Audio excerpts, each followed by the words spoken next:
Tetapi orang yang arif adalah orang yang memiliki pendirian, orang yang bijaksana. Dia tidak buru-buru marah, tidak buru-buru menggerutu, tidak buru-buru menyalahkan orang, karena dia memiliki kearifan dalam dirinya. Dikaitkan dengan ayat 17, janganlah kamu bodoh, tetapi usahakanlah supaya kamu mengerti kehendak Tuhan. Ini poin yang kedua, usahakanlah dirimu mengerti kehendak Tuhan. Jadi kita berangkat dari judul di atas, apakah ciri-ciri bagi anak-anak terang itu atau orang yang hidup di dalam terang? Yang pertama adalah orang yang memperhatikan kehidupannya. Orang yang bijaksana, orang yang arif. Yang kedua adalah dia mengerti akan kehendak Tuhan. Mungkin akan timbul pertanyaan di sini, bagaimana kita mengerti kehendak Tuhan? Sedangkan Tuhan tidak pernah kita lihat, kita pegang, kita aja ngobrol. Bagaimana kita mengerti kalau keadaannya seperti itu? Kalau Pak Goliat, kan sudah saya lihat, gitu ya. Cuma saya bertanya aja kepada ayah dan ibunya, kenapa dikasih nama Goliat? Padahal dia kalah dengan Daud. Tetapi orang tuanya itu pasti mengertinya Goliat itu orang yang gagah.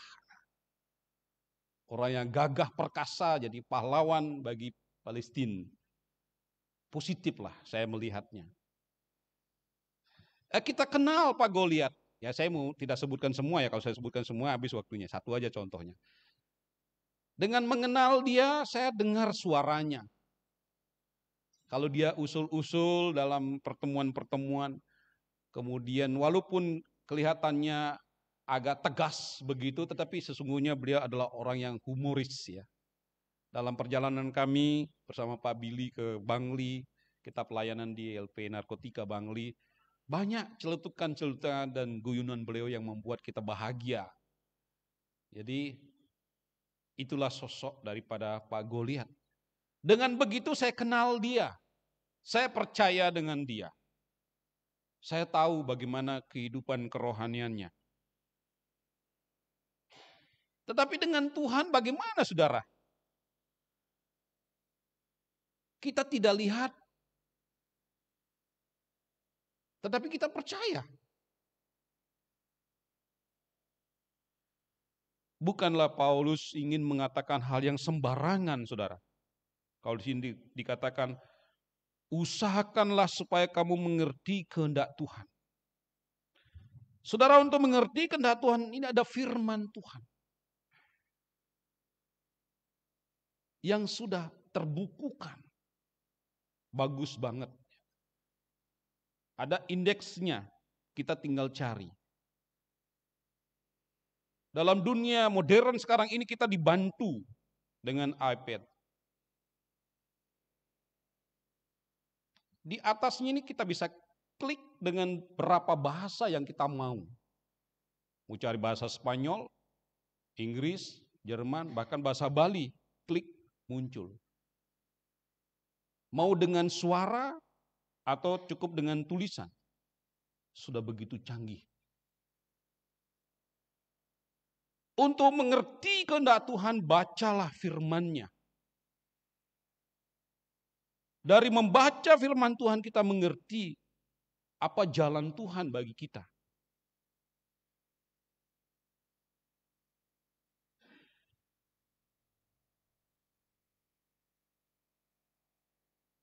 Yang berikut saudara, rupanya minum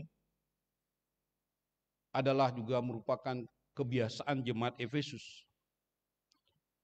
Tetapi Paulus menegaskan jangan sampai mabuk.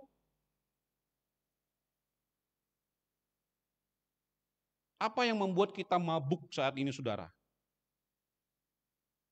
Kita tidak bisa menghindar dari budaya hedon atau hedonisme. Budaya pamer. Orang hari-hari ini itu mabuk dengan kerinduan untuk pamer. Memang ini agak sulit untuk bisa dibenarkan atau disalahkan. Karena apa saudara? Orang yang pamer itu memang diburu hari-hari ini. Ambil contoh para YouTuber. Ya. Kalau orang sudah menjadi YouTuber ya, main YouTube, mau buat yang sensasional, mau buat yang biasa-biasa, selalu akan diburu. Ya, saya ikut-ikut juga, saya kadang-kadang ikut-ikut biar sekedar tahu. Orang yang sudah top, udah terkenal, itu apapun yang dilakukannya itu duit, saudara. Seorang ibunya tanya, adik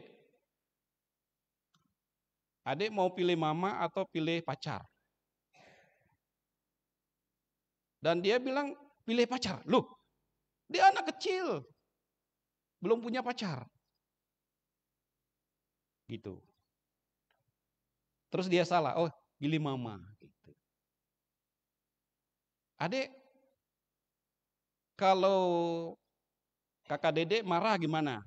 Oh gini. Kalau mama marah gimana? Gini. Kalau papa marah gimana? Ger gitu. Dia ketawa. Cuman gitu doang. Followernya 84.000 orang. Dan kasih jempol. Cuman begitu aja. Cuman nanya aja. Gimana kalau papa marah? Cuman nanya gitu aja. Udah. Followernya 84.000. Bayangin aja sekarang kalau punya follower jutaan. Orang-orang yang punya produk sudah mengendorse. Ya, ini loh. Dikasih lihat sedikit aja barangnya. Begitulah hidup sehingga yang sudah terkenal itu gerakan apapun yang dilakukan, bahkan kejahatan pun dilakukan masih ya, dibully pun dia oleh banyak orang masih top terkenal juga gitu. Budaya itu sekarang ini menggandrungi kita. Sehingga semuanya terkena. Tidak termasuk juga hamba-hamba Tuhan. Kemarin ada seorang yang datang kepada saya. Bapak kan hamba Tuhan. Bapak semuanya itu bisa diuangkan. Doa bisa diuangkan. Khotbah bisa diuangkan. Nyanyi bisa diuangkan.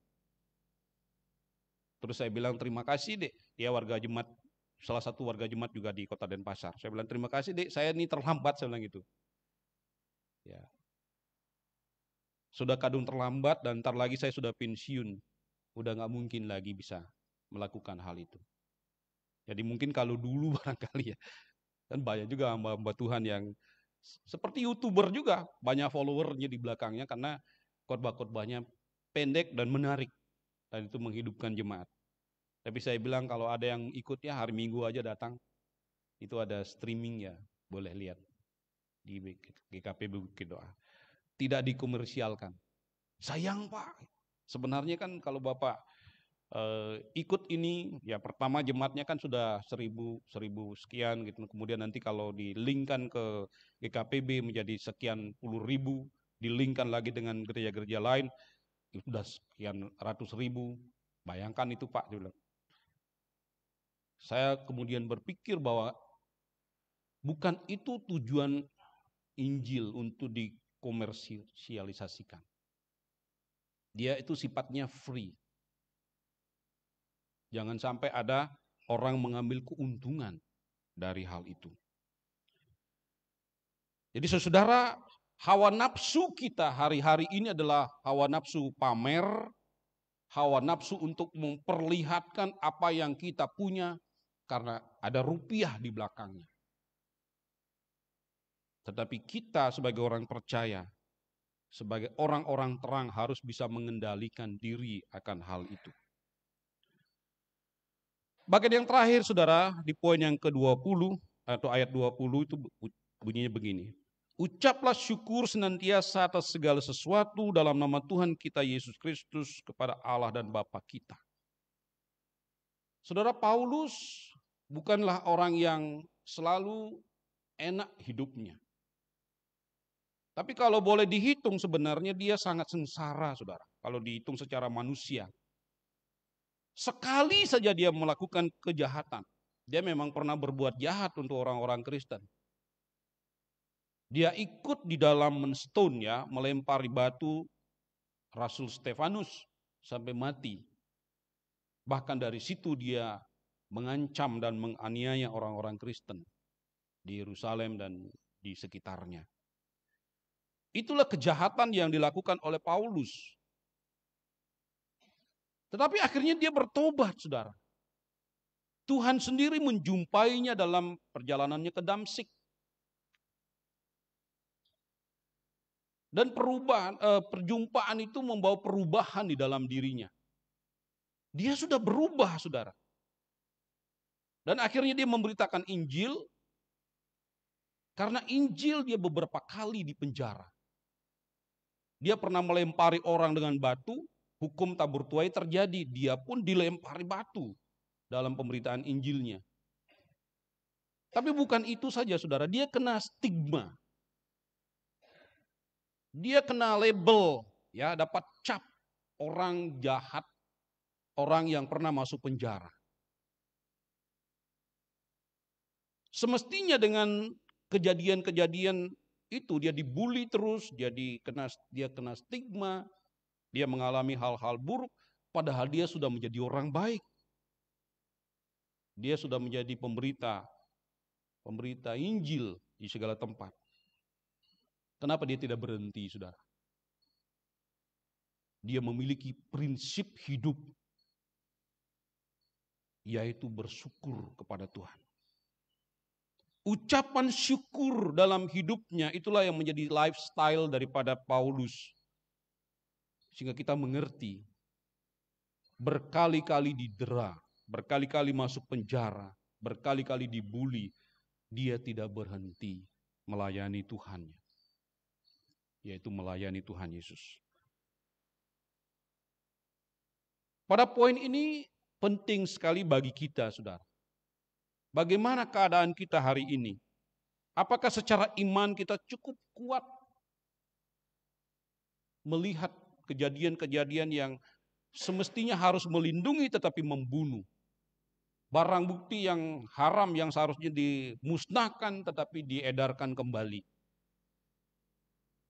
Orang yang senang-senang membayar dengan uangnya untuk menyaksikan pemain-pemain kesayangannya, lantas pulang dengan nama saja.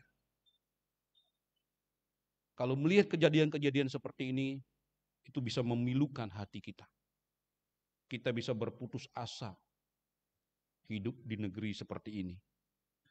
Tetapi kalau kita melihat teladan Paulus, setiap orang menguji dirinya sendiri.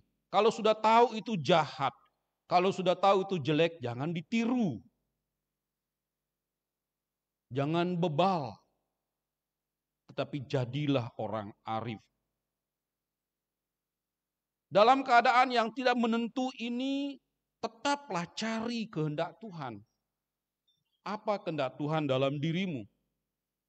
Kalau ada keberuntungan yang Tuhan izinkan, ada kesehatan, ada keharmonisan dalam rumah tangga yang Tuhan izinkan, apa maksud Tuhan itu? Tapi kalau sebaliknya terjadi, tidak ada keharmonisan, yang ada kepalsuan dan kepura-puraan, kemunafikan, kegagalan dan kegagalan. Kalau itu terjadi, cari apa kehendak Tuhan di situ. Yang terakhir kita bisa belajar dari Paulus, mengucap syukur senantiasa dalam segala sesuatu. Ucapan syukur ini menjadi kekuatan Paulus di dalam pelayanannya. Dia tidak lari. Dia tidak menyalahkan orang lain. Dia tidak komplain. Dia tidak bersungut-sungut di dalam segala perkara yang dia hadapi. Bahkan dia katakan dalam Filipi pasal 4 ayat 13, segala sesuatu dapat kutanggung di dalam Dia yang memberi kekuatan kepadaku. Dia bisa melakukan itu, saudara-saudara, karena dia sadar kekuatannya bukan dari dirinya sendiri, tetapi dari Tuhan. Inilah sesungguhnya yang perlu kita teladani dalam hidup kita. Di antara para polisi yang berlaku curang, melakukan kejahatan, masih banyak polisi yang baik. Tetaplah dukung Kapolri dan seluruh jajarannya untuk melakukan berbagai perbaikan di negeri ini. Tetaplah dukung Presiden Joko Widodo untuk menuntaskan karyanya. Sekalipun hari-hari ini beliau dibully, dinyatakan memiliki jasa palsu dan sebagainya.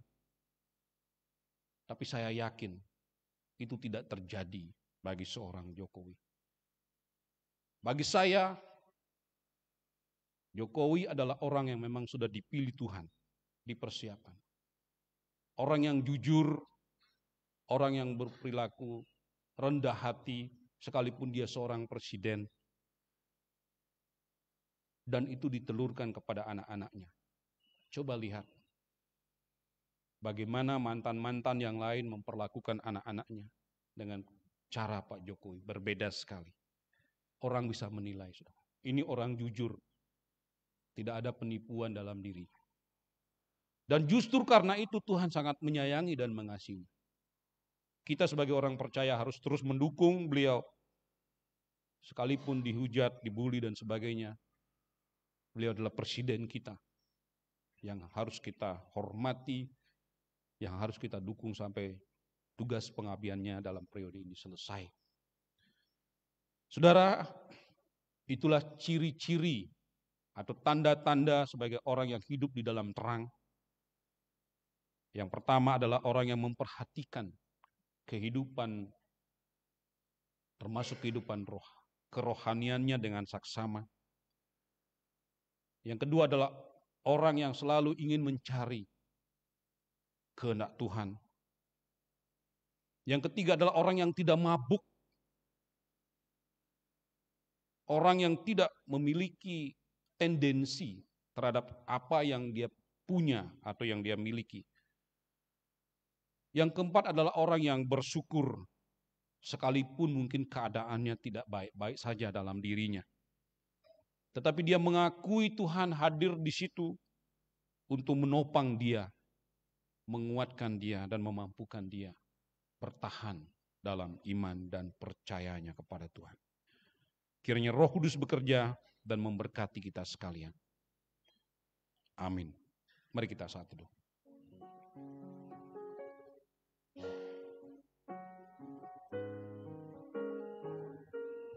Terima kasih Bapa atas teladan yang diberikan oleh Rasul Paulus. Pertama-tama kepada jemaat di Efesus. Dan hari ini kepada jemaat-jemaat Tuhan di GKPB, termasuk di jemaat GKPB, jemaat Bukit Doa.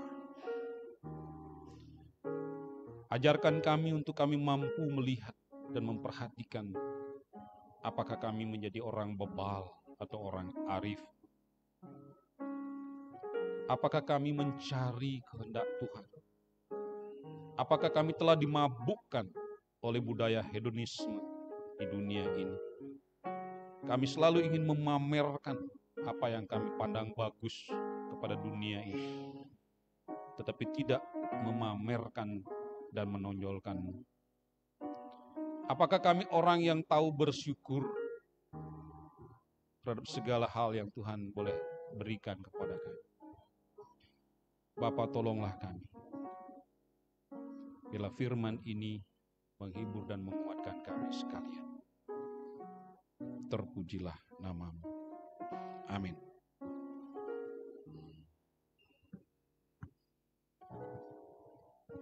Sidang jemaat kami undang untuk bangkit berdiri.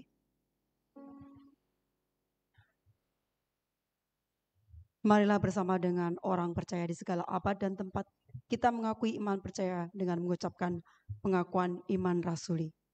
Aku percaya kepada Allah, Bapa yang Maha Kuasa, Khalik langit dan bumi, dan kepada Yesus Kristus, anaknya yang tunggal Tuhan kita, yang yang dikandung daripada Roh Roh Kudus, Kudus, lahir lahir dari dari darah anak darah Maria, Maria, yang menderita di bawah pemerintahan Pontius Pilatus, disalibkan, mati dan dikuburkan, turun ke dalam kerajaan maut. Pada hari yang ketiga, bangkit pula dari antara orang mati, naik ke surga, duduk di sebelah kanan Allah, Bapa yang Maha Kuasa, dan akan datang dari sana untuk menghakimi orang hidup dan yang mati. Aku percaya kepada Roh Kudus, gereja yang kudus dan am, persekutuan orang kudus, pengampunan dosa, kebangkitan daging, dan hidup yang kekal. Silakan duduk kembali.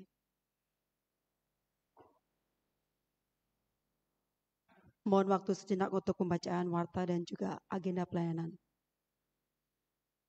Ucapan terima kasih pertama kita ucapkan kepada seluruh penatalayan yang ambil bagian dalam pelayanan minggu ini.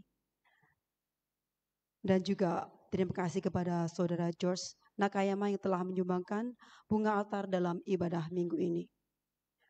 Majelis dan jemaat mengucapkan selamat ulang tahun kelahiran dan pernikahan bagi jemaat yang merayakan dalam minggu ini. Tuhan Yesus memberkati kehidupan Bapak, Ibu, Saudara, dan Saudari sekalian. Kegiatan dalam seminggu ini dimulai dari hari Selasa pada tanggal 18 Oktober akan diadakan pembekalan calon pengurus dan pengurus pemudi Bukit Doa yang akan dilaksanakan pada jam 19.30.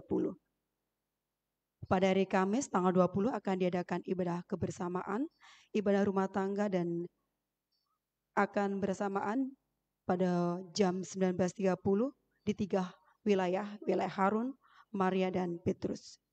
Pada hari Jumat tanggal 21 Oktober akan diadakan persiapan pelantikan pengurus Persekutuan Bapak Kristawinangun dan dilanjutkan dengan Persekutuan Bapak Kristawinangun pada jam 19.30.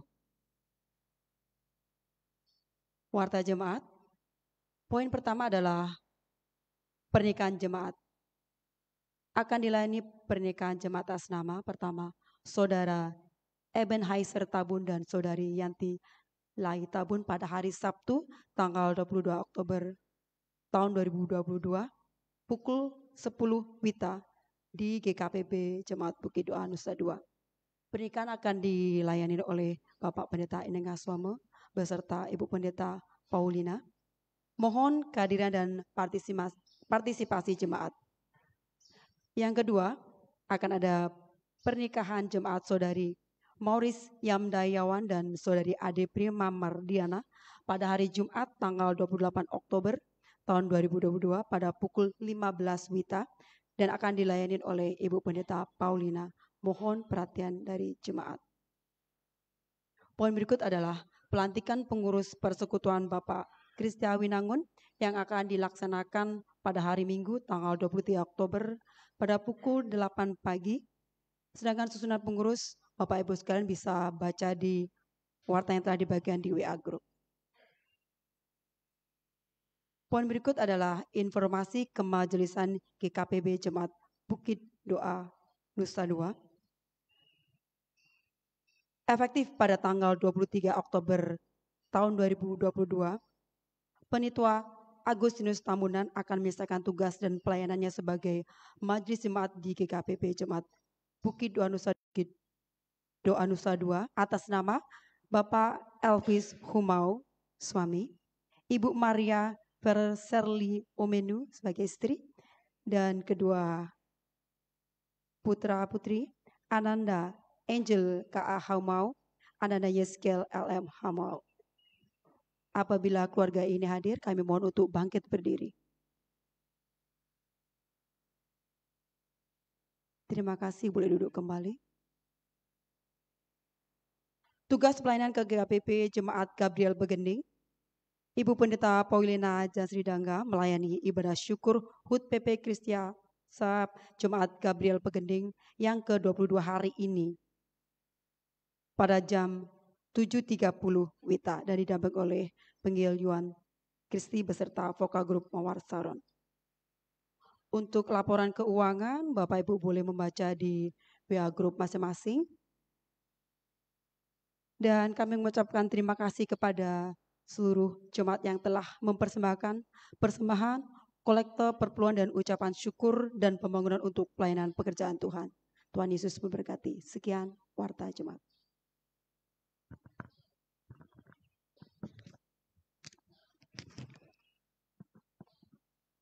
Saudara, kita akan menaikkan doa syafaat. Saya mengundang saudara bangkit berdiri, kita angkat pujian Terima Kasih Tuhan.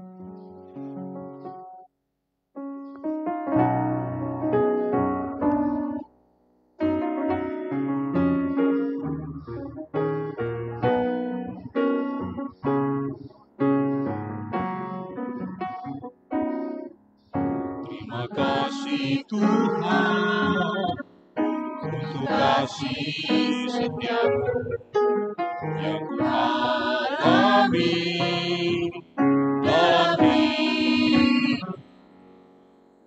Terima kasih Yesus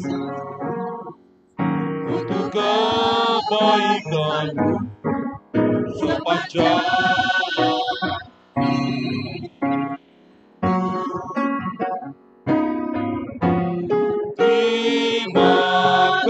terima kasih Yesus yang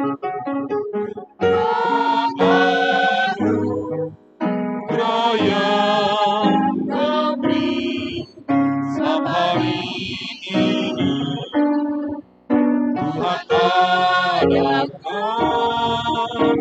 syukur bagi. Terima kasih Yesus. Terima kasih Yesus.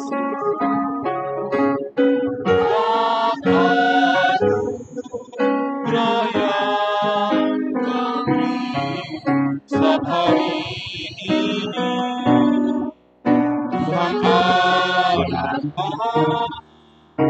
syukur bagi. Saudara, silakan duduk. Kami pelayan pendeta dan majelis mengucapkan selamat ulang tahun bagi saudara-saudara yang berulang tahun dari tanggal 16 Oktober sampai 22. Demikian juga untuk ulang tahun pernikahan 16 Oktober sampai 22 Oktober. Di pagi hari tadi kami sudah doakan semuanya, dan pada saat ini kami hanya mengucapkan selamat, kiranya kebahagiaan yang dari Tuhan ada di hati saudara-saudara.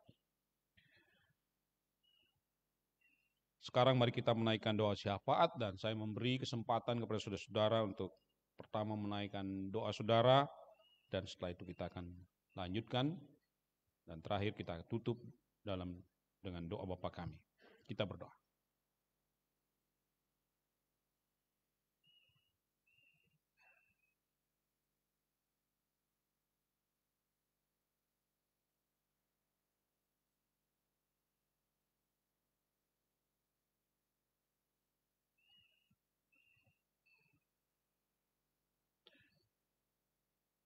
Ya Tuhan, dengarkanlah kiranya setiap doa yang sudah dinaikkan oleh anak-anak-Mu secara pribadi-pribadi. Dan saat ini kami menaikkan doa syafaat kami. Kami berdoa untuk bangsa dan negara Indonesia. Kami sungguh bangga dan bersyukur hidup di negara ini. Negara yang besar, yang makmur, yang luas, di bawah kepemimpinan Bapak Presiden Joko Widodo dan Ma'ruf Amin. Kami berdoa kiranya Tuhan memberi pertolongan kepada pemerintah kami dari tingkat pusat sampai di daerah-daerah. Kami bersyukur karena kami sebagai bangsa dipercaya untuk menjadi tuan rumah bagi KTT G20. Para wartawan, para delegasi-delegasi, dan para pebisnis juga sudah ada di pulau ini dalam rangka G20. Kiranya Tuhan menyukseskan dan menolong sehingga KTT G20 ini dapat berjalan dengan baik, aman, lancar, dan tertib karena pertolongan Tuhan. Kami mengucap syukur untuk gereja-gereja-Mu yang Tuhan sudah tanam dan tumbuhkan serta pelihara di bumi ini, termasuk juga gereja Kristen Protestan di Bali.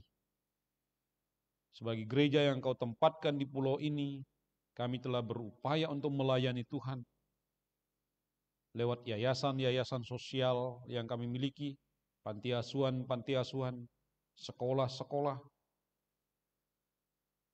PT BPR MBM,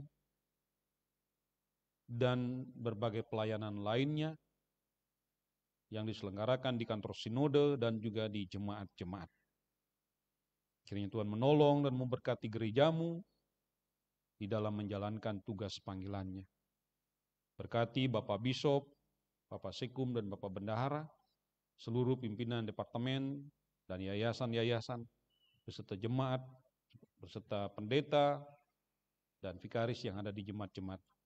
Tuhan menyertai dan memberkatinya.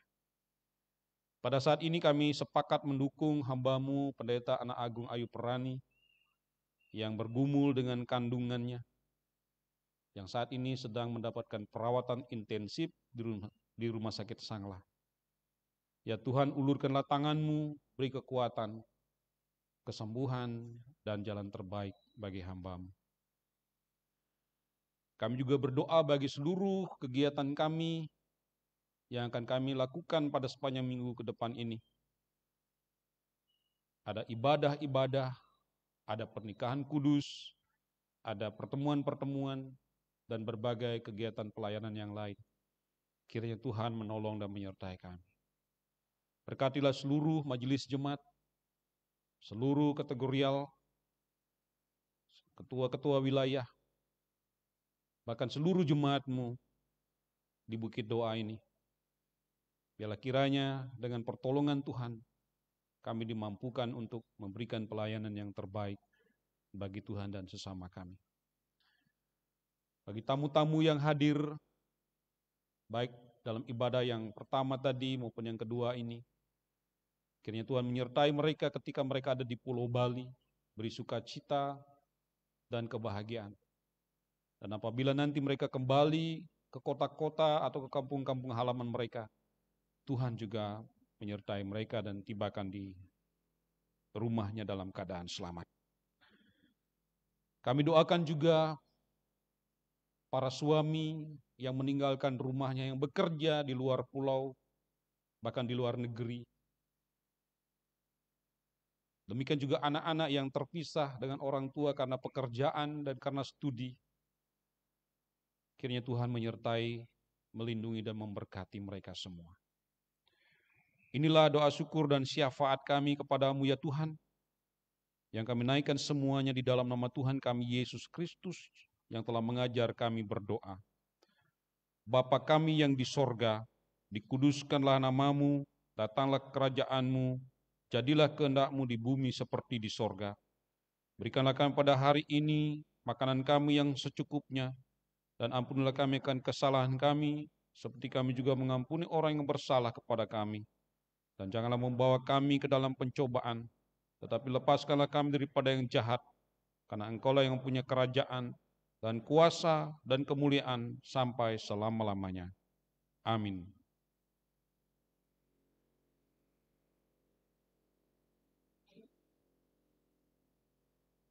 Jemaat yang diberkati Tuhan, saatnya kita membawa persembahan kita yang terbaik kepada Tuhan. Dan landasan firman diambil dari 2 Korintus 9 ayat 7 yang berbunyi demikian. Hendaklah masing-masing memberikan menurut kerelaan hatinya, jangan dengan sedih hati atau karena paksaan, sebab Allah mengasihi orang yang memberi dengan sukacita. Dalam mengantar persembahan, kami mohon jemaat untuk mengikuti arahan dari majelis yang bertugas. Untuk itu mari kita menaikkan sebuah pujian dari KJ 450, Hidup Kita yang Benar.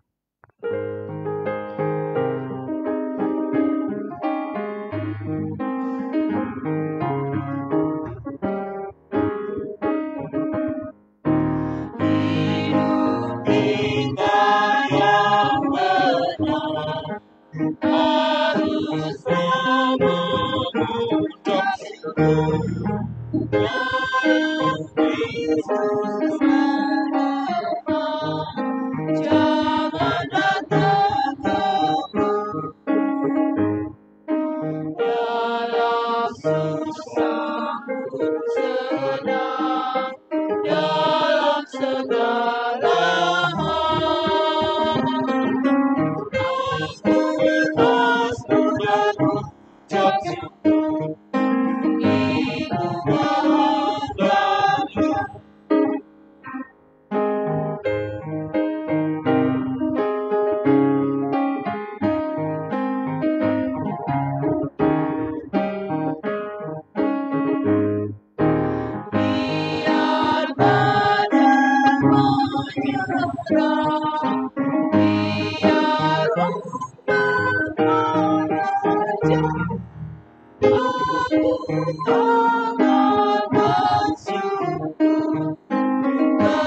Jemaat kami undang untuk bangkit berdiri.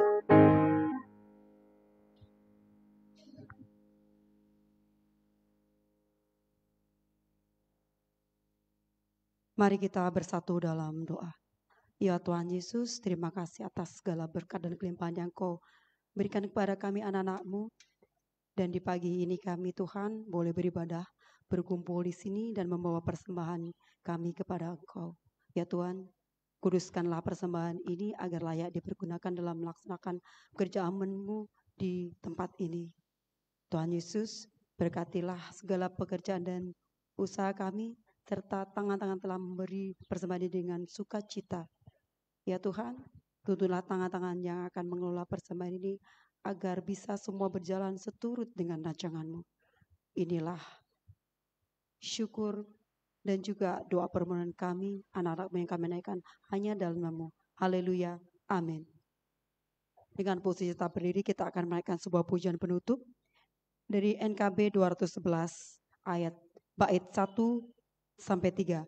Pakailah waktu anugerah Tuhanmu.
kalau kudus bercahaya, muliakanlah Tuhan ini.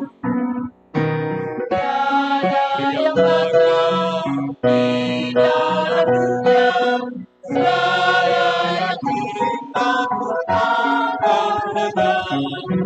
Namun kasih-Mu demi Tuhan Yesus sungguh bernilai dan hingga kekal.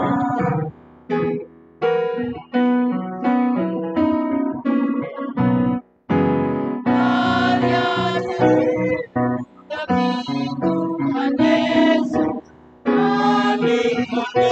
menikmati dengan mulia kasih yang sudah mengarungi dunia, nanti Tuhan di surga.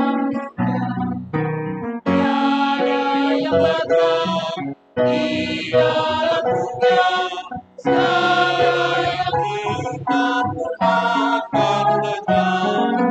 Namun kasih-Mu demi Tuhan Yesus sungguh bernilai dan tinggal tetap. Saudara, pujian ini mengingatkan kita segala yang mulia, segala yang indah yang kita lihat di dunia ini, itu akan lenyap semuanya. Tetapi yang tidak akan lenyap itu adalah kasih kita kepada Tuhan Yesus. Oleh karena itu, pulanglah dengan damai sejahtera, tetap nyatakan kasih Tuhan dan rasakan kasih Tuhan dalam kehidupan saudara, dan terimalah berkat-Nya. Tuhan memberkati dan melindungi saudara. Tuhan menyinari saudara dengan wajah-Nya dan memberi saudara kasih karunia. Tuhan menghadapkan wajah-Nya kepada saudara dan memberi saudara damai serta sukacita dalam kehidupan saudara, kini kekal selama-lamanya. Amin.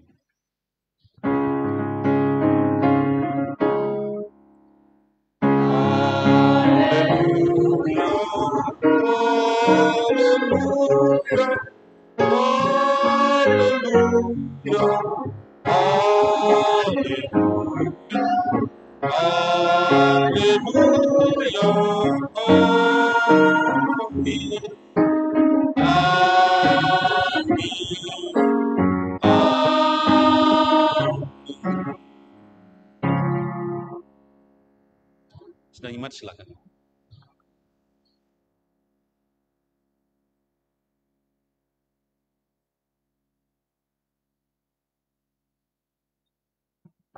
Satu doa bagi kita semua.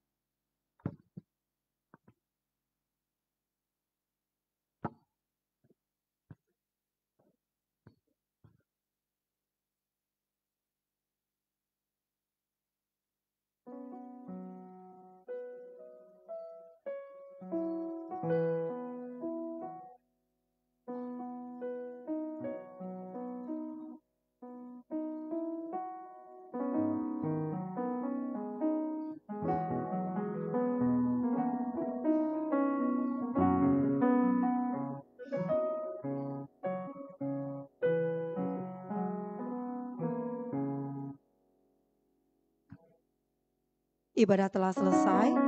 Terima kasih atas kedatangannya minggu ini. Dan sampai jumpa dalam ibadah minggu depan. Selamat hari Minggu, Tuhan Yesus memberkati.